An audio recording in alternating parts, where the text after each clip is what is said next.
Digital divide is an important issue because it persists across the world and it's present in our city. But what does the digital divide refer to?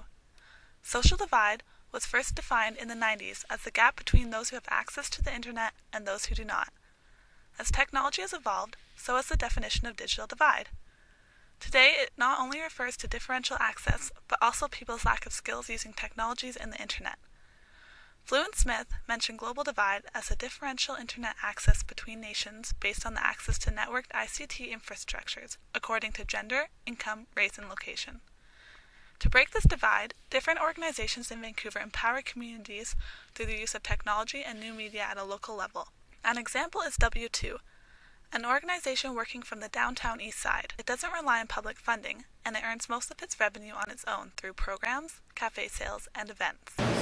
W2, we do four things really. Our mandate is social inclusion, so we promote bringing people together and breaking barriers. And our other mandate is cross-cultural dialogue, so we encourage Vancouverites and people in our networks to work cross-culturally, so breaking down the divisions between ethnic groups, Indigenous communities, settler communities.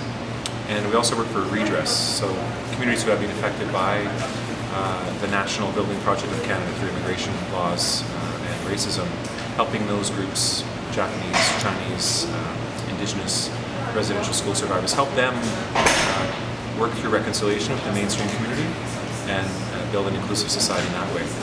W2 provides training for people to develop skills and access technologies. So for us, the digital divide is broken by providing access to technology, training in technology, especially peer training, and support with the production and support with the distribution. So just simply having a kind of a fancy tech spaces really doesn't do much unless people who don't have access to those tech spaces and tech services, they actually can get access.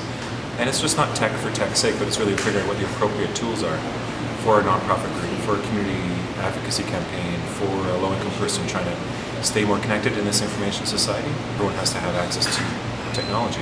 We want to encourage people to learn how to use technology, what's the appropriate tools. We help them produce their stories, and we help them distribute their stories.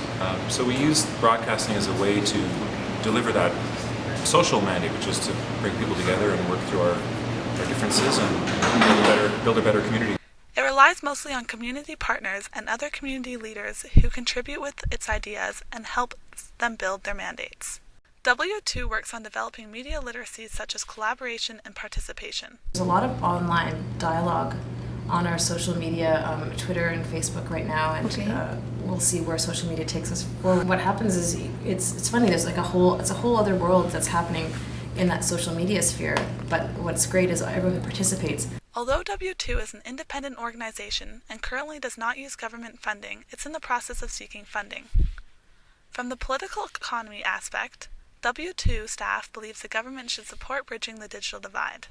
Of course it needs funding. Of course, if you want, a community society to become more healthy and have people be more secure, then of course the government should contribute. This space is really about building ideas freely and independently, and without controls. Having financial support for incubating those kinds of ideas and projects is really important.